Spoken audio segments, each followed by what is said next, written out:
Don't you love it when things are both easier and more affordable? Like when the rain washes your car for you. Or like when you save up to 10% by bundling your renters and auto insurance with USAA. Bundle with USAA and start saving. Get a quote today. Here at the Almond Joy Factory, where tropical vibes abound, we use soft, fresh-tasting coconut. The crunchiest almonds and delicious chocolate candy. Ah, but do you know what our most important ingredient is? Sometimes you feel like a nut. Sometimes you don't. Almond Joy's got nuts and something even way better than that. Yes, Almond Joy is made with almonds and joy.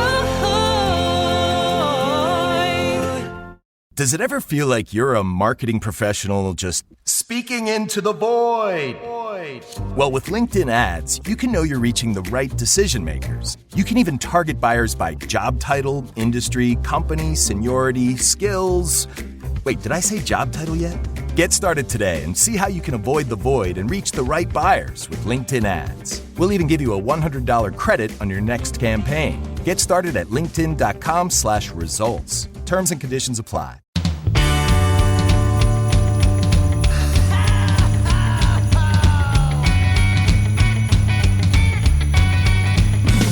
Well, there's a party each and every year on Christmas Eve, where the fun and cocktail shrimp don't seem to end. Clark and Ralphie taking turns on the TV screen, laughing, singing, yelling with all of our friends. Well, it's Christmas, and let the parties go spread the holiday cheer. 'Cause it's Christmas. Whoa, oh, it's the best time of the year. Let's do fake reindeer. Hey, Dylan. Hey, Matt. So, I think we're going to try to do a lot more sitcom Christmas specials throughout this year. I don't know about like, listen, A, they're easy breezy to do. Oh, so easy breezy. B, there's like thousands of them. There's so many of them. Like so much, and it's I think you and I really approach this as a timing thing where we're like, we want to save this for this. Well, this means too much to us, so we don't want to we want people to hear this. And but like the reality is like, and I think this is where you're heading, the sitcom Christmas specials very rarely mean that much to me. And I think part of it is because so many of these shows were in syndication where the Christmas episode would just play at any random point in the year. Like, it's not like when I'm talking about, say, the California Raisins Christmas special that, like, you know, or like Charlie Brown's Christmas special, or these like destination, they were like tent poles of November, December. And that was like the time you looked forward to it. What's funny is like I'm kind of the opposite, where like a lot of my big special things to me were sitcom episodes, like a Boy Meets World Christmas or a Community Christmas or Always Sunny Christmas special. All of these, yes, they did pop up in just watching the series, but those were things that I actively sought out and still seek out. I love that Peacock does around Halloween and Christmas. They'll put up like, all right, click here and you'll get all of the Christmas episodes of The Middle, or you'll get all the Halloween episodes of Parks and Rec or whatever. I love when they do that. That being said, there are a plethora of sitcom Christmas episodes that we have not covered that I'm surprised we haven't covered. One of the shows that you had brought up, I am currently in the middle of a rewatch, and I'm going to put quotes around rewatch. Teddy's rewatching it, and I get to swoop in and catch some of it here and some of it there, because I'm like, I'm good. I've seen this show a ton, and I love it, but it's not something I need to actively rewatch right now, but it's totally fun jumping back in. And that, of course, for those of you who've already seen the title, is we're chatting Parks and Rec today. And I legitimately forgot that this was a Christmas episode, because I love this episode, and I forgot the Christmas element of it. This is a phenomenal episode, and I kind of want to start off by saying, and I think fans would even agree, while there are technically 3 Parks and Rec Christmas episodes, I think even in those 3 episodes, they're all barely Christmas. That's not like a big selling point of it. No, so the thing with this episode, the episode is Ron and Diane. Yeah. So good. And the Ron and Diane subplot is the least Christmas centric. Like that plot line could happen any time of the year. But the thing that I always think about this episode is like this is where we really start to fall in love with Jerry. Right? And you get like, and not that you never didn't like Jerry. Jerry was always exactly what he was depicted as, which was like the lovable punching bag in the office. But you get to this episode and like slight spoilers for the final episode of Parks and Recreation. But in the final episode of Parks and Recreation, we like jump ahead into all these different futures where we see like where our characters end up 10, 15, 20, 30 years down the line. And one of the main plot points is them getting together for Jerry's funeral. Yeah. But what you find out is like Jerry becomes the mayor of Pawnee and he's just like, I'm going to get choked up, but he's like beloved and celebrated as just like one of the kindest people that town had ever seen. And I feel like that payoff works. That payoff works because of an episode like this one where we really dive into like how much people genuinely see him as a sweet, like the way that Ann Perkins talks about him, where she's just like, he is a sweet, kind human that you guys are treating terribly. And like you start to even see amongst like his 3 biggest bullies that they can't help but recognize like he's a really good guy. Like, and I'm gonna be honest, like the Jerry subplot in every episode would make me upset. Like because they were genuinely mean to this guy. Even characters that it seemed not like them. Like Leslie. Yeah. Leslie would join in on the roasting of Jerry frequently. And I always thought that was out of character for her. Even in the earlier episodes, I always thought it was weird that she was joining in on that punching bag because she doesn't seem like that kind of character. I always treated her as not on the same level as Ann Perkins and the caring about everyone around them, but I saw her as that similar character. So it was always weird when she would join in. So but that's not the case for this one. I'll say something that sounds very egotistical because I'm celebrating how great Jerry is. Yeah. But I feel like, and I think you can join in on this too, that for the most part, people think I'm a pretty nice person. Yeah, like, I could say that. But I think my brother said this once where like, I am my brother's favorite person to dunk on because I'm so nice. Because of how nice you are. Yeah. like that there's this element of like it's almost funnier to him to call me a douchebag and treat me like I'm a piece of shit because it's so the complete opposite of who I am. Yeah. And I feel like to a certain extent, that's what the Jerry bit is like, I mean, Jerry causes, well, but like they were like actively besides this episode. And I know that's a focus here, but they like actively try to not include him in shit. Well, no. So what I mean is when you're talking about like when Anne or Leslie does stuff, I feel like to a certain extent it's in that realm of like, like if I drop a sheet of paper, if I dropped something, I feel like people's reaction would be so over the top just because they know I can take the joke. Yeah. Of just like, oh, Jesus Christ, Matt, you ruined everything. Like, that's usually how Leslie comes out. Now, when it comes to Tom, that's a whole lot. Like, Tom is a douche. And I love him, but he's a douche. Like, when is the last time, like, you've actively watched It's been Parks a and Rec? long time. So I'm just going to say, coming from, like, fresh eyes of, like, 2nd and 3rd season, which is where they're at right now, which is where Teddy's at right now, they're shit people to him. Like it's I don't want to again, especially early seasons. I was like, I don't know, man. Like they treat Jerry like dog shit. It's a lot. But yes, you are correct. Tom is definitely the worst of it. But I think Tom is like that, almost that Charlie role of Always Sunny, where you're like, he's just a fucking idiot. So yeah, he doesn't. You don't know really any identify better. with him anyway. Well, you know who I would anyway. You know who I would compare him to, and it's a show that we've watched a couple episodes of. He's like Parks and Rec's Ava, right? Like from Abbott Elementary. Yep. Where it's like he's self-absorbed, kind of a douchebag. Yeah. But you also know that he would like go to the ends of the earth for the people that he cares about, but he would actively never let them know that he's doing that. Yeah. Like that to care about someone else would be looked at as like a sign of weakness to him.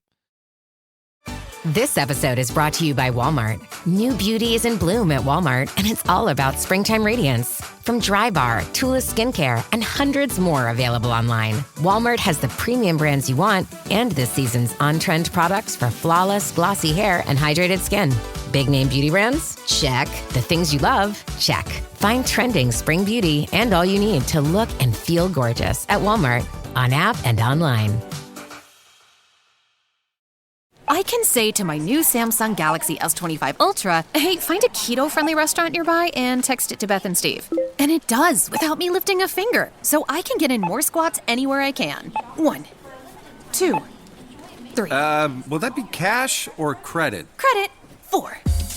Galaxy S25 Ultra, the AI companion that does the heavy lifting so you can do you. Get yours at Samsung.com. Compatible with select apps. Requires Google Gemini account. Results may vary based on input. Check responses for accuracy.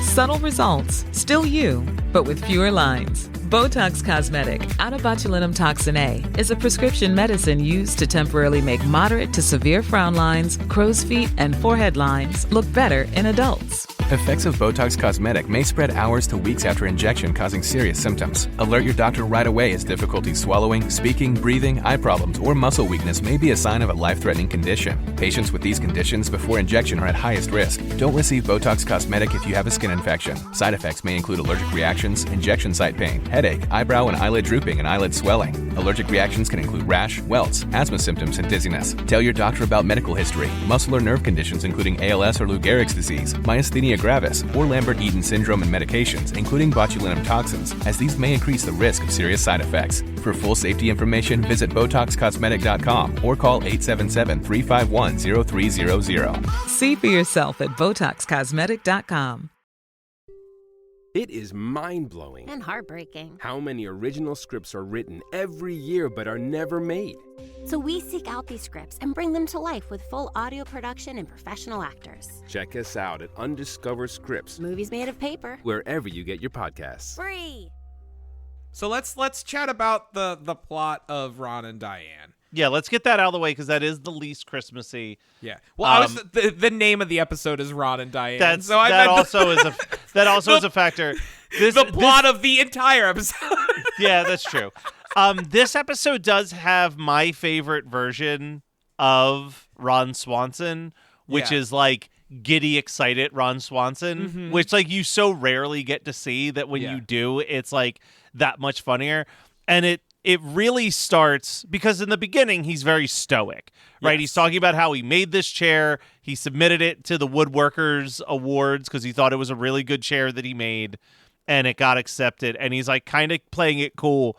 But then when they get to this awards show, he's like, "Oh my God, that's so!"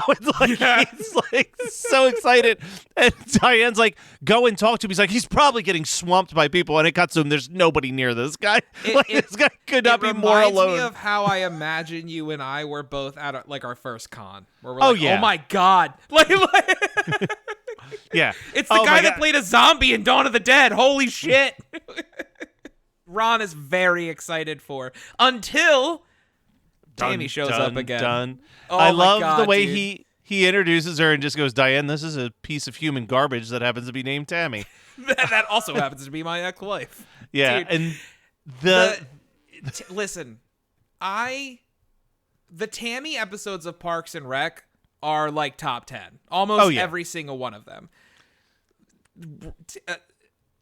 They have such a good chemistry, which is why they're really married.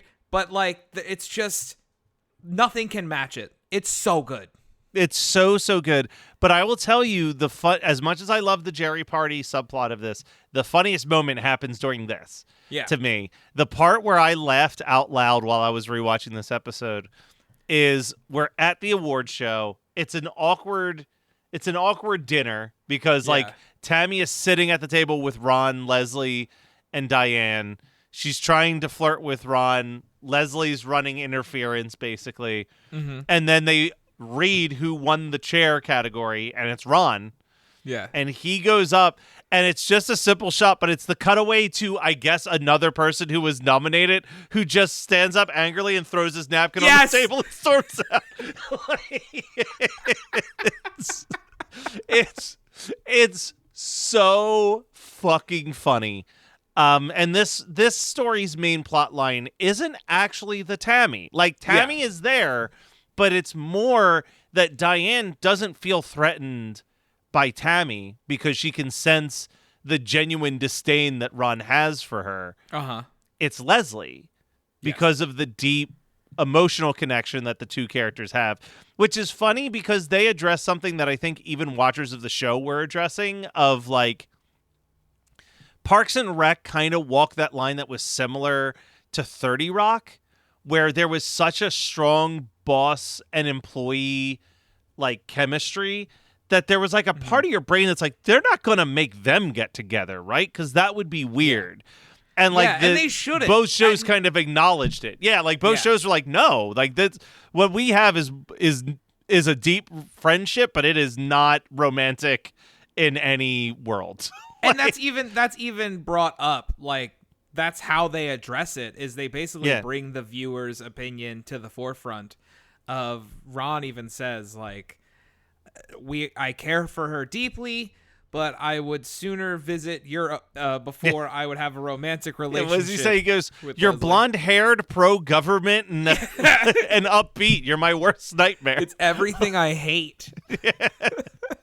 But then also Lucy Lawless. I'll just watch Lucy Lawless and everything. I mean she's phenomenal in this. A warm personality that I want her to coddle me. Yeah. Well, and again though, to jump back to the final season of Parks and Rec, I mean this relationship is so important that most of the plot of the final season is jumping ahead a year where Ron and Leslie are not speaking to each other and trying to figure out what broke the unbreakable friendship that they had. Like, it is kind of the biggest more than any.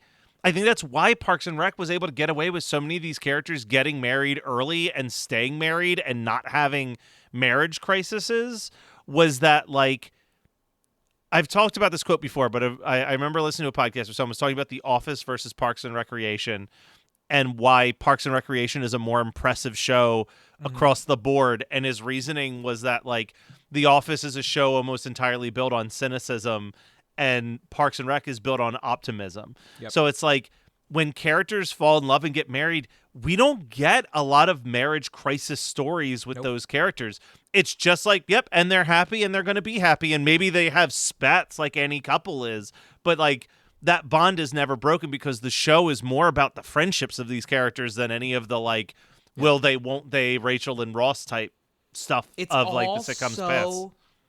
Low stakes. It is. I literally, one of my last notes that I wrote was like the wholesome levels of this show were off the charts. It is sometimes like absolutely insane.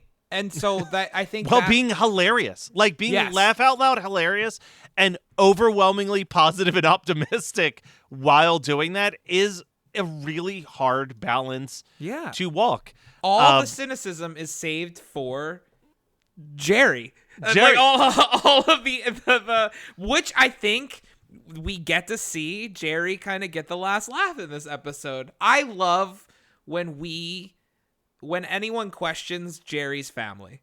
Yeah. I love the whole, like, his wife is absolutely gorgeous. His 3 kids are absolutely gorgeous. It's like at one point, Adam Scott and Rob Lowe are having a conversation, and Adam Scott like goes to ask a question. He doesn't even finish the question before Rob Lowe is like, "I've run every scenario, none of it makes sense." Yeah, like it's like the idea that someone this beautiful would settle down for Jerry and have these beautiful, perfect kids, and that there wouldn't be anything but an ounce of admiration because he's just a good person, and that's good enough. Like that, like is.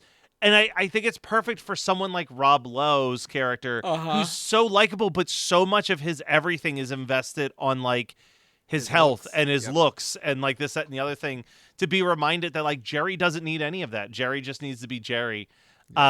Another great line delivery is when they're all waiting outside of his house, hoping to get invited in by Anne. And like they're looking out the window, and the one point someone's just like, "Oh man, there's a buffet in there." It's Chris Pratt. Chris Pratt goes, "They have a buffet inside. I didn't even know you could do that." But he has the best line when they're left outside, and he just goes, "I mean, how cool could a party at Jerry's house be? Santa! They have a Santa! Santa! Oh! They have someone as Santa! Oh!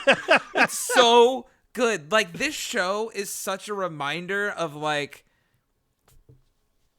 fuck Chris Pratt. Like, yeah. What happened, bro? Did you ever listen to, I don't even know if she still does it, but very briefly, when she was still in WWE, I truly don't know if she still has the show, Renee had a podcast with her best friend. Yeah. It was just her and her friend, like, shooting the shit. I think she still has her show, but I think she does more, like, interviews. Yeah. It used to just be her and her best friend shooting the shit. And they would talk about, like, they had a campaign going that was Bring Back Fat Pratt, because they're just like, dude, 100%. That was the best Pratt. He was the best, like superstar action movie Chris Pratt sucks. Bring back Doofy over... Yeah, that Netflix movie Electric Stages came out. It's getting panned. Yeah, I watched it. Is it bad? I assume it's not great. I would say it's worse than bad. It's just forgettable and long. Yeah, you know what I mean. Like I'd rather watch something bad. I feel like Chris Pratt has fallen into the camp that The Rock was in for a while, where he's just playing action Chris Pratt. Yeah. And everything. He's just playing Star-Lord. Yeah, it's a bummer. Can we talk about the last two moments of this episode, though, that are both off the charts great for two different reasons? Yeah, for sure. We end with the Jerry thing. So the thing that we did skip over was that the actual Jerry plot. Well, but the Jerry plot, like you said, is like barely there. It's that they want to go to this party at Jerry's house. But like they've been collecting $1 every time Jerry does something stupid, and they have like a couple $100. They have over $500. Yeah, they have over $500, and then they go out on a Jerry dinner, and Anne is the one that puts it in their head of like, the least you could do is invite Jerry to the dinner that you are like using this money for. And I'm blanking on her character's actual name. I keep thinking Rita. Donna. Yeah, I'm like, I know the actress is Rita. I can't remember her character's name. Donna's like, Anna's correct. And she turns the car around to go invite Jerry, and that's when they discover the party's happening. Yeah. And Anne won't let them into the party unless they do something nice for Jerry. And what they ultimately decide to do is give him the $500 that they've saved that year. And it makes me tear up every time when Jerry takes the money and just says, "I'm the luckiest guy on earth." Like, he's just such a sweet man. He's such a genuinely sweet man. Like, he is. And that's like such a beautiful moment. And of course they have to have like the Jerry moment where he then gets locked out of his own house. Yeah. Oh, I'm not too worried about that. Someone is going to let Jerry back into that house. I don't think he's going to freeze up there. But then I am assuming this isn't the first time we see Don Silver. But no. Yeah. He's in like episode, so the first time you hear Duke Silver. The first time you hear about Duke Silver, I don't think he's shown before, but Ron goes to April's parents' house, because she quit, and he's trying to get her to come back, and like the parents go away, and he's like, "Do this for me," and she's like, "Yeah, that's fine. I'll do that for you, Duke Silver," and he's like, "What?" And he's like, "Yeah, my parents have all of your CDs." Yeah. And he goes, "How long have you known?" And so like I think that was the first mention. That was like season 2. The Duke Silver stuff is absolutely incredible. It's so fantastic. So we did I do that missions trip with the church every year, and the last year was one of the worst we've ever had to deal with. But usually when you go to like a church missions trip, the setup is that like a group of people have locked in a location for the whole summer, and each week different like groups of churches are coming to do like charity work from their home base, and that home base has like their own worship band and all that stuff. Yeah. The place that we used last year, they show up for 1 week, and in 1 week they do everything that they can, and then they pack up and leave and go to a completely different location. It seems shady, and I don't trust this company. But all of that to say that instead of having a pre-established worship band, they would just say, hey, anybody who's a musician that brought an instrument, come here at 3 p.m. for band practice. And you would get this crazy like combination of musicians. But me and one of the other leaders, Carl, were losing our minds because one dude was up there with an alto saxophone. He had the mustache. He had the fedora on. And we were just Duke like, Silver. it's Duke Silver. Like, we got so excited. But yeah, I love the Duke Silver subplot. It's one of my favorites. And this is a great moment where he's letting her into a world that even Leslie doesn't know about, as he says. And the cutting to the women around the room that are pissed at I'll Diane kill you. for being with Duke Silver. Like, it's I'm so gonna kill good. You. Oh, it's so good. It's absolutely so good. Dude, Parks and Rec is the best. Like, this is a show that as I'm in the middle of watching some of the episodes, as it ends, I'm like, we're just going to start this one back up. Yeah. Like, it's just a show you can continue to put on. The low stakesness of it, the wholesomeness of it, it's such a safe show. It's such a safety blanket. You're not going to get those bits where you're like, oh, I just can't really deal with this subplot right now. Like, that's not really going to happen with this show. And I think that's what I love about it. It's also hilarious without being super mean. Yeah. I think we've talked about the whole Office versus Parks and Rec thing on this show before when we were covering The Office.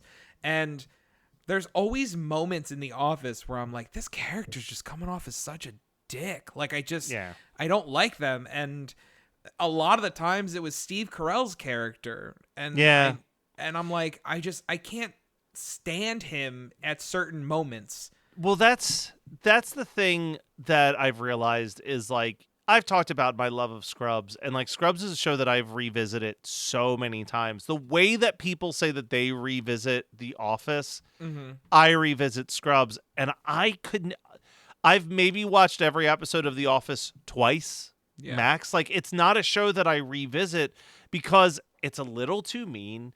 It's a little too stressful. It's a little too intentionally cringe. And, like, I'm just so much more drawn to a Parks and Recreation, a Ted Lasso, obviously, like a Scrubs, like these shows that do make you feel better about the world. To be in there too. I think Community walks that perfect line of, like, it is so wholesome how much the group loves each other. That's true. Yeah. While simultaneously they are monsters to the rest of campus. Like, it's almost like they're like less. They're definitely not like Parks and Rec level of wholesome, but they're definitely not as cynical as like The Office or Always Sunny in Philadelphia. Like, they're in that perfect middle. Like Letterkenny. And even Shorzy's in there as well. Yeah. Like, yes. Yeah, I would say they're more towards Shorzy than Letterkenny. Because like Shorzy can be douchey. Also, just update from finish season 4, delightful. Yeah. So I haven't finished it yet. Still haven't gotten to it. Just things have been coming up. So I still have the last 3 episodes. Really looking forward to it's a charming ass show. And Dylan, next week we're going to talk about another show that I used to think was charming as all shit, and now I think it's just fine. And stay tuned to find out what it is. I think my feelings on it remain the same going in as they did coming out, which is, yeah, sure. Yeah. Whoa, now we won't stop till the big ball drops on New Year's. Happy holiday, have a great holiday, have a merry happy holiday.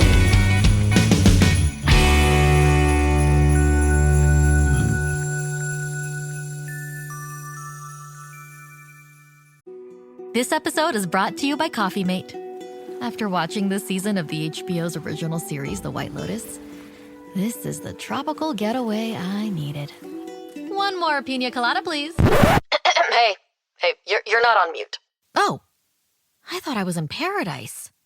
Turns out it was my Coffee Mate. Coffee Mate pina colada and Thai iced coffee flavored creamers. Inspired by the newest season of HBO's original series, The White Lotus. For the love of coffee. Try now. You're listening to the Geekscape Network.